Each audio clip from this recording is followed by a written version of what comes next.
Pessoal, vamos falar de data centers. E não tem como falar de data centers se a gente não falar de IA, né? O data center está tão em pauta porque ele está sendo usado para treinar inteligência artificial. O meu nome é Donato Filho, eu sou o CEO da Volt Robotics e a Volt Robotics é uma consultoria especializada em ciência de dados e a parte de inteligência artificial, sempre com aplicações no mundo da energia, para empresas de energia elétrica que geram, produzem, transmitem e comercializam, para empresas de gás, para empresas de óleo e principalmente para as empresas que para a interação, né, entre esses mundos das diferentes fontes. Não tem como a gente falar de IA sem falar do chat GPT. Olha só, o chat GPT teve que ser treinado. A IA ela aprende com os dados. O combustível da IA inicial, a gente já vê que ela usa muita energia, mas o combustível base são os dados. O chat GPT, ele utilizou 28 milhões e 800 mil quilowatt-horas para ele ser treinado. Aí o pessoal, puxa, mas isso é pouco ou é muito?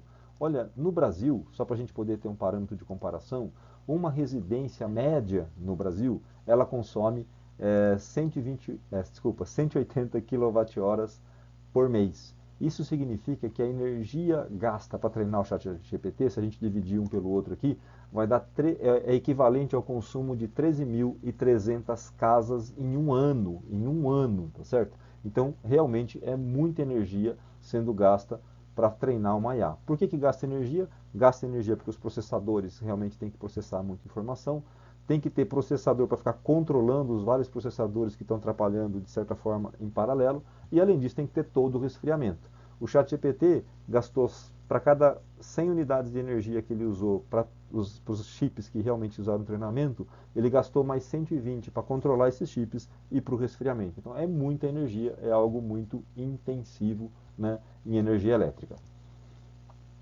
Só para a gente ter uma ideia do que está acontecendo no mundo em termos de data center, no ano passado, o mundo, os data centers aí que estão no mundo inteiro, consumiram 415 terawatt-hora de energia. O Brasil, tudo que tem aqui no Brasil, casa, residência, fábrica, aeroporto, tudo que vocês imaginarem, consumiu 559 terawatt-hora. Ou seja, os data centers que estão espalhados pelo mundo, eles consumiram o equivalente a 75% do consumo de todo o Brasil em 2024. E essa tendência só está começando, ela vai aumentar. Né? A tendência do consumo é crescer muito nos próximos anos, porque a gente vai usar cada vez mais inteligência artificial. Em 2030, né, a expectativa é que o consumo dos data centers, num cenário que nem é o mais otimista, seja de 945 terawatt-hora. Se a gente comparar esse valor com o que a gente já mostrou aqui do consumo de energia no Brasil em 2024, né, de 559 terawatt-hora, a gente, para chegar em 2030, em 5 anos, a gente se precisa crescer o consumo, como se o consumo do Brasil crescesse 70%, né, em apenas 5 anos, ou seja, em média, né, por ano, a gente vai ter que crescer 11 ou 12% ao ano de crescimento durante vários anos consecutivos, 5 anos consecutivos, para conseguir todo esse crescimento. Então é algo que realmente é muito, muito relevante o consumo de energia para os data centers. Essa foto aqui, ela mostra para a gente onde estão os data centers no mundo. 60% dos data centers no mundo estão nos Estados Unidos. O número de data centers ali é muito grande, mas a gente não costuma medir por número porque pode ter data center muito pequenininho. Mas nos Estados Unidos, né, existe 17 gigawatts em data centers, né, carga instalada de data center. Itaipu tem 14 gigawatts, ou seja, bem mais, né, do que uma Itaipu só de carga que já existe. E nessa corrida por inteligência artificial, isso tende a crescer muito, muito nos próximos anos. Outra coisa que chama atenção é essa concentração aqui de data centers numa região que o pessoal chama de Nova, que é o Northern of Virginia aqui. O que significa isso, gente? Northern of Virginia é uma região aqui realmente no estado da Virgínia, né, na parte norte do estado, que ela concentra o maior hub do mundo de internet, né, E ela também concentra ali uma oferta de energia confiável e de baixo custo que alimenta os data centers. E por conta disso, ela acabou fazendo uma certa convergência ali na região para a empresa de chip, empresa de resfriamento e empresas de energia. 55% do consumo ali da Virgínia, ali são 4 gigawatts instalados somente nessa região, dos 17 dos Estados Unidos. 55% da demanda ela é atendida com gás natural. Essa é a boa notícia para vocês. Os outros 32, 33 é atendido com energia nuclear. E tem 12% sendo atendido com energia renovável. E eles possuem metas de chegarem a 50% de renovável aí até 2030, 2040, não lembro a data corretamente, mas qual que é o ponto? A energia precisa ser barata, ela precisa ser confiável, né? E essa fonte ela não pode falhar, ela tem que estar lá o tempo inteiro, porque o consumo é praticamente ininterrupto. Então isso traz algumas características que a gente vai conversar com vocês.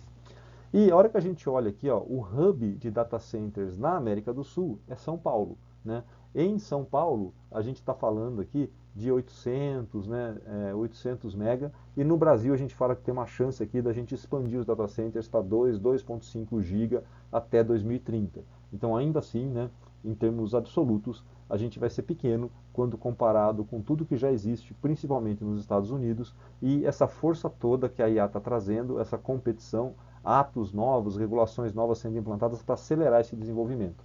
Então tem muita coisa ainda para acontecer nos próximos meses, nos próximos anos, né?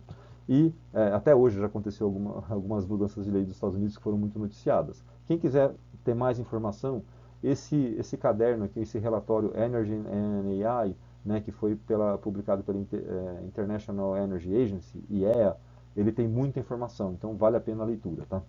E é de lá que a gente justamente tirou esse gráfico. Bom, quando a gente fala de IA, né, tem muita coisa ainda que vai acontecer. Esse consumo todo ele vai aumentar muito ainda nos próximos anos. Por quê? Tudo que a gente conhece de IA hoje, né, o chat GPT, os algoritmos que fazem projeção de preço, por exemplo, de energia, preço de combustível, projeção de tempestade, projeção de temperatura, projeção, coisas que são importantes, né, que impactam os negócios.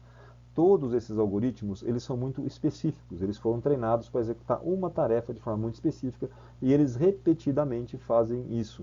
Eles são chamados de narrow, estreita, né? Uma inteligência artificial estreita.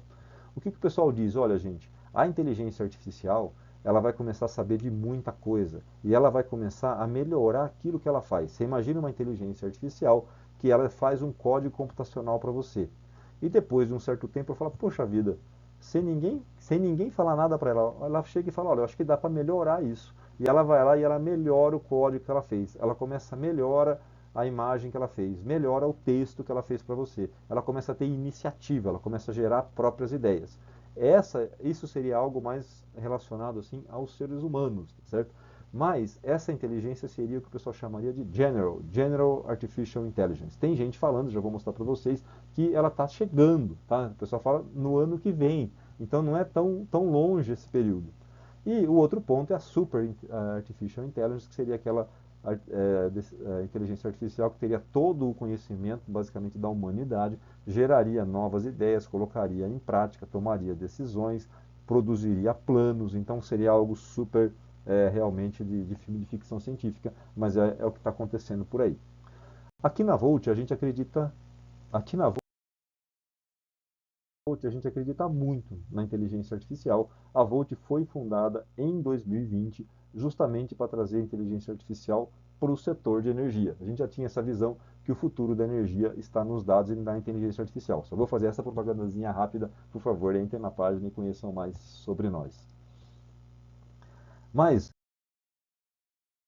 voltando aqui, esse cara é o presidente, né, do ChatGPT, né, vamos só falar um pouquinho mais nele, mas ele falava que essa inteligência geral, né, a inteligência artificial que consegue gerar insights, ela já estaria disponível aqui a partir de 2026. Essas são as previsões. O que a gente vê? Essa inteligência artificial vai gerar muita oportunidade. E não é só oportunidade porque ela vai consumir energia, mas é porque a transformação do mundo vai começar a ocorrer numa velocidade que a gente imagina que nunca foi vista, né? Então, normalmente, quando a gente está vivendo um determinado período, a gente tende a projetar o futuro com base naquilo que a gente vive, né? A gente acha que o futuro vai ser uma continuação do que existe atualmente. Só para vocês terem uma ideia, antes de 1700, o mundo, em termos econômicos, crescia a uma média de 8% por século. Não é por ano, não, né? É por século, né? Quando veio a questão da Revolução Industrial, só para a gente poder comparar, né, a troca de informação, o aprendizado, a utilização, um domínio ali da natureza, né, a questão do calor, da energia, a produção em massa, o mundo passou a crescer numa velocidade de 350% por século. Qual que é a ideia? Se as máquinas começarem a ter iniciativa, se elas começarem a ter ideias, se elas começarem a melhorar o que elas fazem por conta própria, né, mais e mais investimento vai ser direcionado para colocar mais e mais IA em operação. Quem vai estar dominando os processos de aprendizado é justamente quem tem capital para investir nesse processo de inteligência artificial. E aí vai ser algo assim nunca pensado, né? Como que a automatização da geração de ideias vai impactar a economia. O pessoal prevê uns aumentos de até o crescimento econômico chegando a 20% ao ano, porque vai ser tanta ideia sendo gerada de forma recorrente, as coisas vão melhorar muito, né?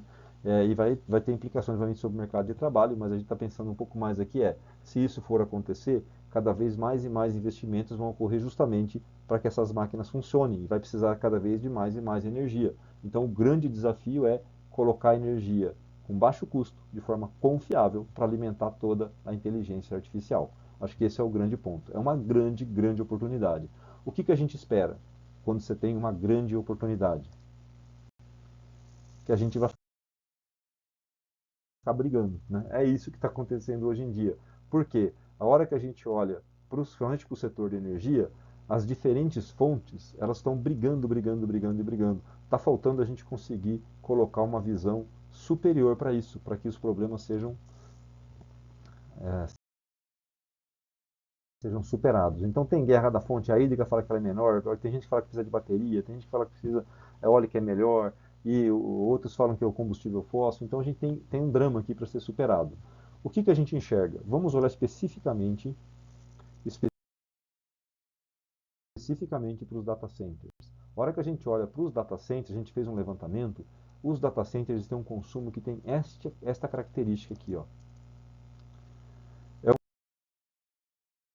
um consumo que percebeu, ele é muito constante ao longo do tempo. A gente fala que ele é flat. Aqui é o consumo do data center em vários meses ao longo do ano de 2023. Aí a gente tem o máximo e o mínimo que ele varia em vários anos. E a hora que a gente, para cada mês de vários anos, percebam, essas barrinhas, o tamanho delas é o máximo e o mínimo de cada mês. É muito, muito apertadinho. E se a gente olhar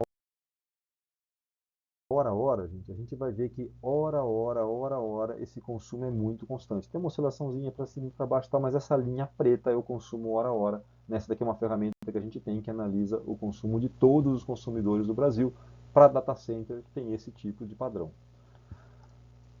Se a gente der um zoom e olhar hora a hora o consumo de vários data centers, a gente vê que alguns consomem um pouco mais durante o dia, deve ser por causa do calor, outros consomem menos, mas esse padrão de flat continua. Qual que é o grande ponto, gente, hoje, para a gente poder concluir da importância do gás natural para alimentar todas essas máquinas dos data centers?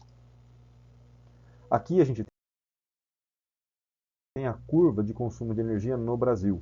Essa linha cinza, gente, é o consumo de energia ao longo de um dia, nas 24 horas de um dia, no dia 13 de janeiro de 2010. E essa linha laranja é também 13 de janeiro, gente, só que de 2025. Olha só o que acontece. Ali pelas 12, 13 horas, o consumo de 2025 ele é igual ao consumo de 2010. Por que isso ocorre? Porque tem muita geração solar. Essa geração solar está muito espalhada, inclusive dentro das próprias casas, né, que é a tal geração distribuída. Então, durante a manhã, durante o pico de sol, o consumo fica baixo para a rede de energia elétrica, porque tem muita geração sendo gerada localmente. A hora que chega no fim do dia, não. A carga de 2025 é muito maior do que a carga lá de 2010. O que acontece? A partir ali das 13 horas, a gente precisa colocar várias usinas para operar para conseguir acompanhar essa curva laranja. A gente precisa adicionar 28 mil megawatts, coincidentemente o dobro do que tem data center lá nos Estados Unidos, né, mas que está crescendo muito, todo dia no sistema. Como é que faz isso? Botando muita usina para gerar. E em 7 horas, 28 mil megawatts são 4 mil megawatts por hora.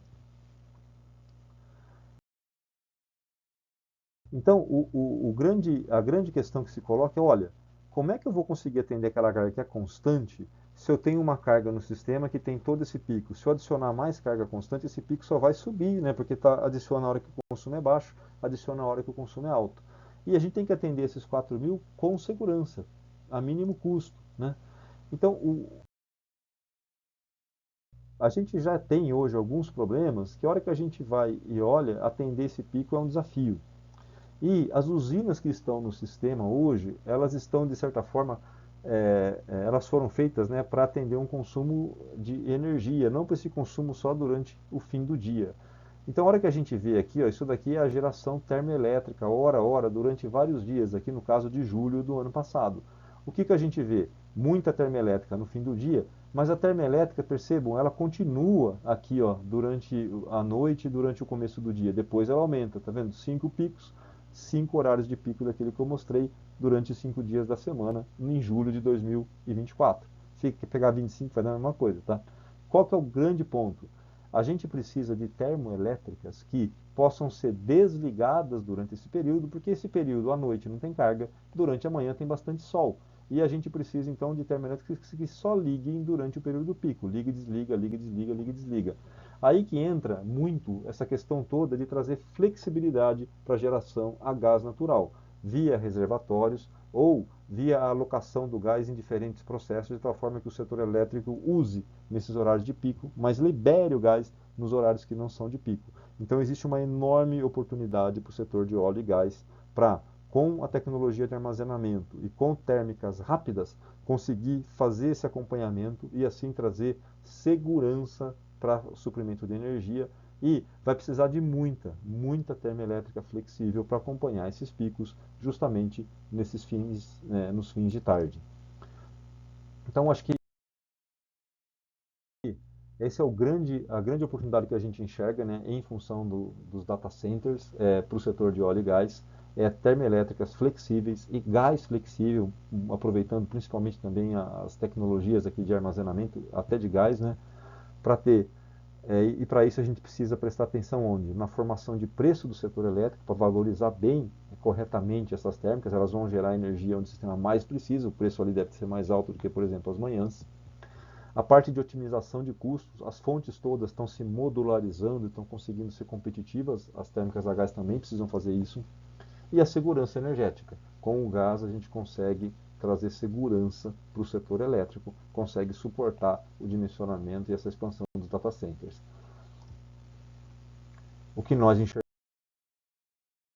enxergamos, né, e esperamos que tenha ficado claro para vocês, é que tem uma oportunidade enorme no setor de energia nos próximos anos, e essa oportunidade vem principalmente em função da IA generativa, e isso necessita aqui de um balanço entre as fontes. E o gás natural é um ótimo candidato para, com flexibilidade, trazer segurança a baixo custo para o setor de energia e para os data centers. Espero que a gente tenha contribuído e muito obrigado aqui pela atenção de vocês.